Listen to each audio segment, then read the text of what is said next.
Right, what's LinkedIn says you're not. Why is... Okay, 1 second. Hello, guys. We are live on most platforms. Apparently, LinkedIn's being really annoying and not allowing me to do it. Okay, I have to fill out an application for LinkedIn, so we're just going to remove LinkedIn. There we go. Okay, so welcome back to the Hyperlites TV, guys. This is live. This is unscripted. Well, partially unscripted. I do have kind of a set few questions, but other than that, it is unscripted. We are live with Rob Leat from Rob Leat Fitness. And he's going to be telling us a little bit more about who he is, where he's from, what he does, and everything like that. So, over to you, Rob. Who are you and what do you do? Hello, everyone. Thank you for having me on, Andrew. So my name is Rob from Rob Leat Fitness and Online Training. And essentially what I do is I work online with busy professionals. I help them to lose up to 2 stone in 12 weeks. They also will improve their body confidence and reduce their stress levels. That's me, basically. That's what I do. Okay, I'm just tweaking something. Just zoom us in a little bit more. So when and how did your kind of business start? So pretty much I started mine unintentionally. I wasn't intending to start a business, but I wanted to work as a PT. But it just so happens that most personal trainer jobs are self-employed. So I started it back in 2015. I was already kind of working in the fitness industry in an employed role as a fitness instructor, which is basically cleaning treadmills and stuff all day. And then you do the odd gym induction. And then I finally did my level 3 PT course, and I went to one of the gyms in Bristol. I said, I'd like to start working here as a PT. What do I need to do? And basically they offered me a position, and then they said to me, it's going to be a self-employed role, which means that you have to get your own clients.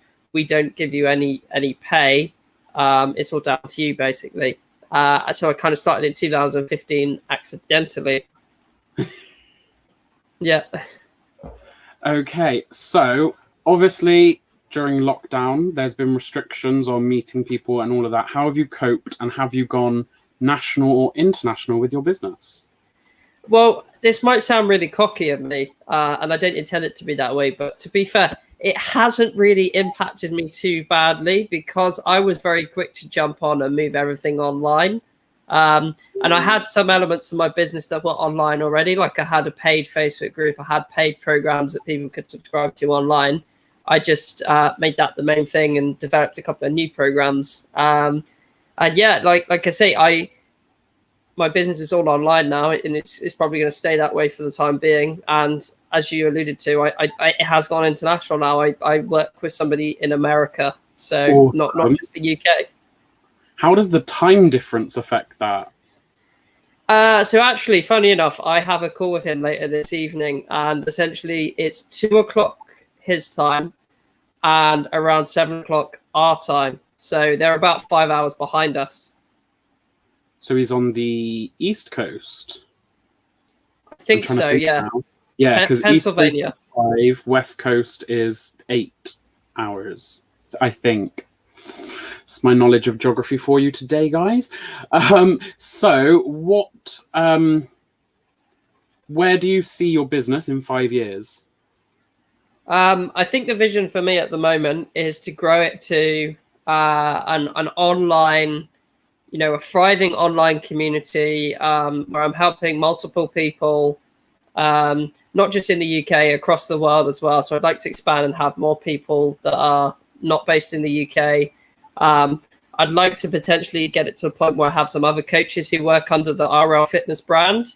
I'd like to get a PA that works for me as well, so that I can outsource all the admin side and spend a lot more time kind of being the face of the business and growing the business. A lot less time kind of getting hands on. I do still want to work with some clients, but so that's kind of where I see it.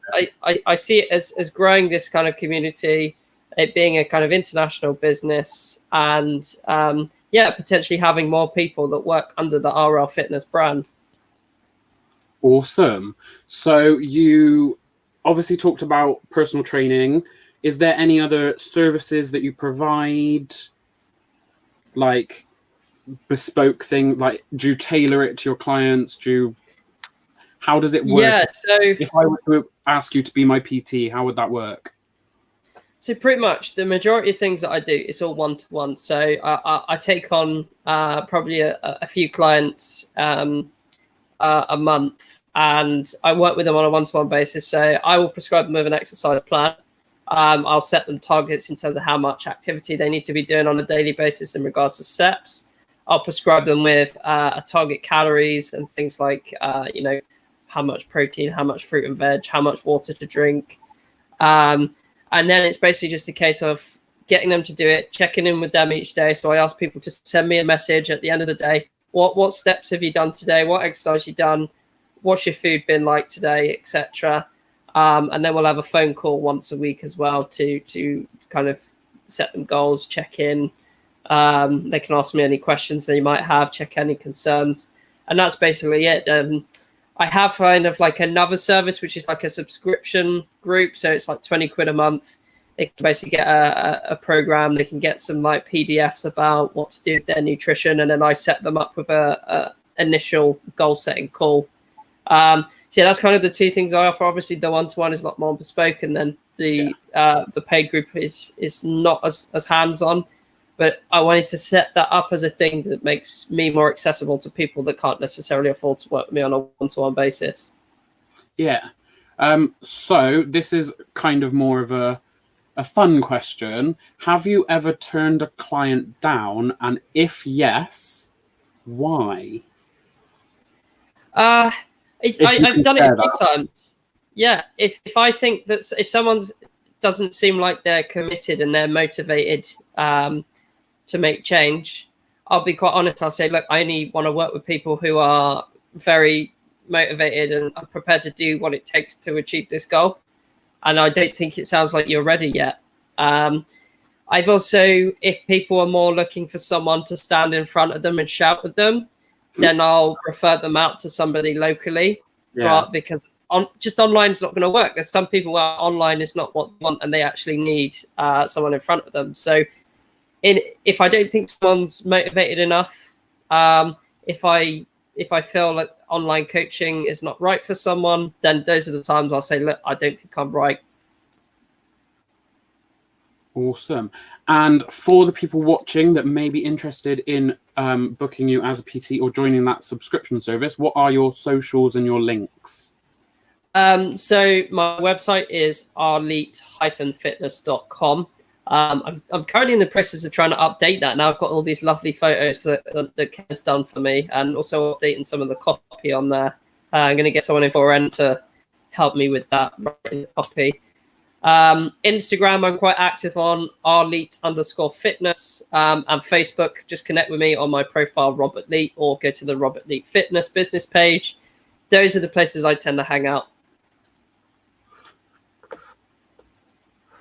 So we have got a quick question from someone, and surprise, surprise, it's someone on my team.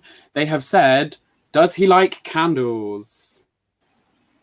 Yeah, I don't mind a candle. I don't have any here at the moment because I don't think I allowed them technically as part of my contract. But yeah, I do like a good candle, especially if it smells nice.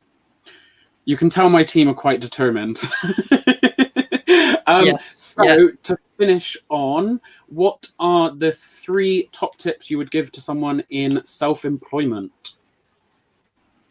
If you have any top tips. I'd say go networking, because it's a good way to build your confidence, meet people who can help you, and to potentially find customers. Find a mentor who has done what you want to achieve, and either pay them for their time, or if they offer some kind of free initial coaching call, just literally go and jump on that.